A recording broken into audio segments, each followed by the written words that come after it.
Hello dear students, welcome to English class. So today the passage that we are going to read is given on page number 14, worksheet number 6. The title of the passage is God is everywhere. So for this, take a pencil in your hand for underlining the new words as well as writing the meanings. Okay, so let's start the reading. One day the teacher said to his pupils, God exists everywhere and he watches our activities. My children, remember it and never forget it even for a moment. The children repeated it and learned it by heart.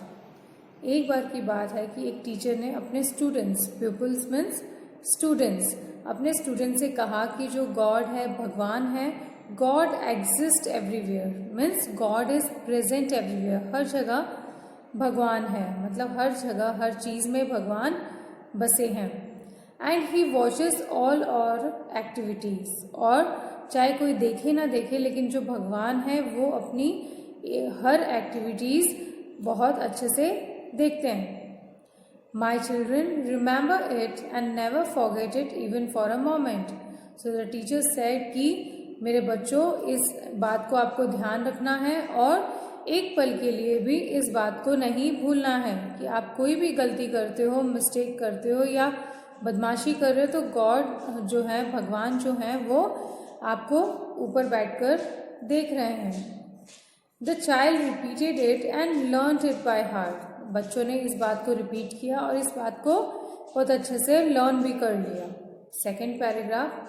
One day the teacher said to his pupils, My children, go to some field and bring me ear of corn or maize, but pluck it only when nobody may be watching you.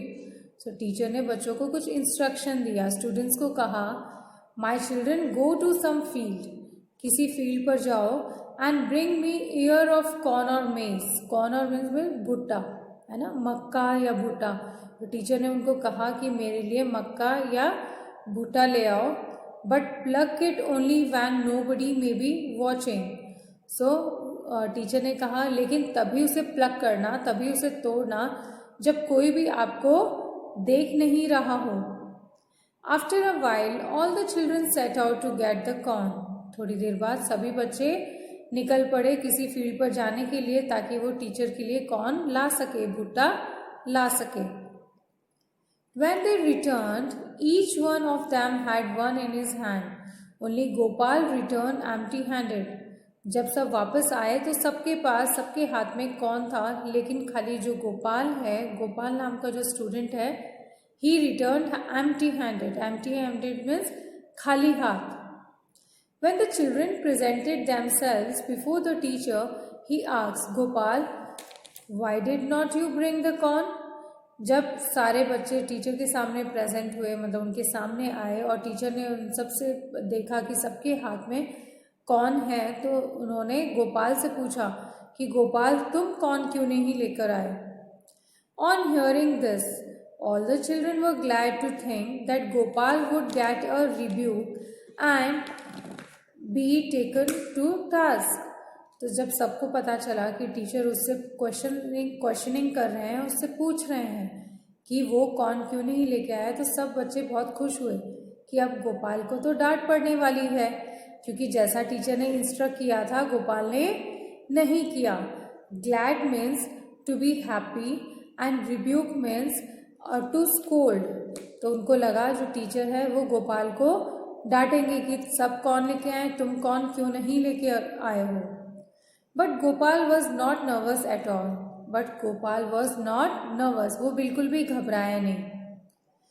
He said, sir I was going to plug the corn I looked around, nobody was watching me. तो गोपाल ने कहा जब मैं corn plug करने गया, corn तोड़ने गया, तो मैंने देखा कि कोई भी मुझे देख नहीं रहा है. Then I suddenly remember your teaching that God is everywhere and he watches all our actions. फिर मुझे आपकी वो बात याद आई जो आपने हमें सिखाई है कि भगवान हर जगह होते हैं और वो हमारी each and every activities watch out करते हैं, वो हमें देख रहे होते हैं. I withdrew my hand. I withdrew मतलब मैंने अपना हाथ पीछे खींच I withdrew my hands. तो गोपाल ने कहा कि इसीलिए जब मुझे आपकी बात, आपकी टीचिंग याद आ गई तो मैंने अपना हाथ पीछे खींच लिया. I realized that although there was nobody in the field, yet God was omnipresent and watching us, so I have to come back empty-handed. So Gopal ने कहा कि I realized that although there was nobody in the field, हालांकि वहाँ field में कोई भी नहीं था, लेकिन जो भगवान है God was Omni present. Omni present का मतलब होता है जो हर जगह प्रेजेंट होता है, हर जगह जो रहता है उसको बोलते हैं Omni present. So God was Omni present and watching us, so I have come back empty handed. इसीलिए मैं वापस आ गया क्योंकि मुझे लगा कि और कोई तो नहीं देख रहा, लेकिन भगवान तो मुझे देख रहे हैं. गुरुजी said, My children, only Gopal has qualified in the test given today and all others have failed. So गुरुजी ने कहा कि बच्चों सिर्फ गोपाल ही इस टेस्ट में पास हुआ है और आप सब फेल हो चुके हो, क्योंकि मैंने आप सबको यही सिखाया है कि आप चोरी करते हो, बदमाशी करते हो, चीटिंग करते हो, तो अगर कोई नहीं देख रहा लेकिन भगवान आपको देख रहे हैं. और गोपाल को ये बात याद रही तो उसने वैसे ही एक्ट किया जैसे मैंने उसे सिखाया था और आप सब कौन तोड़ कर लिया है, आप सब मेरी टीचिंग भूल गए. So you all are failed. Okay students, so ये बात आपको भी याद रखनी है कि अगर आप भी कोई ऐसी एक्टिविटीज़ कर रहे हो, छुप के कुछ ऐसा काम कर रहे हो जो नहीं करना चाहिए, तो कोई और अगर नहीं देख रहा तो भगवान आपको देख रहे हैं. So beware. Okay, now let's solve the exercise. What advice did the teacher give to the pupils? So, the teacher advised the pupils to remember that God is everywhere and He watches all our activities. So, teacher ने बच्चों को क्या advice दिया?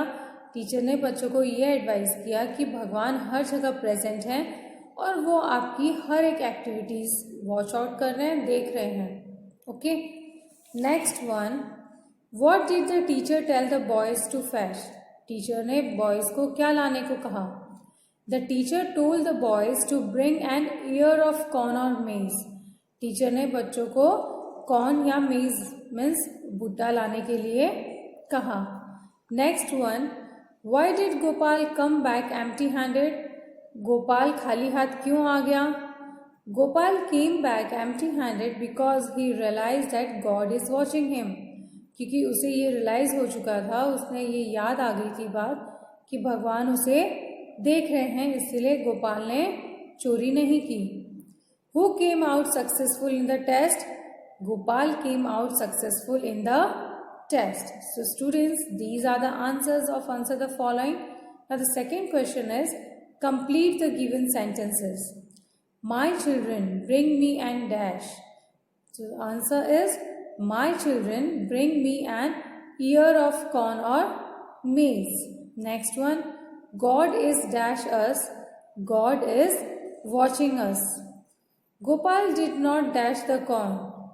Gopal did not bring the corn. He remembered the words of his dash. He remembered the words of his teacher. And the last one. Only Gopal qualified the dash. Gopal qualified the test. Okay, and the next question is give the synonyms of the phrases words from the passage. So अब synonyms means words with same meaning. Okay, so यहाँ से आपको passage में से synonyms या फिर phrase आपको find out करना है. Seeing, number A, seeing means watching, and next one is present everywhere. It means omnipresent. Okay, omnipresent means the thing that is present everywhere. Okay, now complete this exercise in your book in a very neat and tidy manner and read the passage once again. जो passage है वो आपको फिर से एक बार पढ़ना है और उसके बाद में जो मैंने exercise answers explain किए हैं वो complete करना है. Okay students, that's all. Thank you and have a nice day.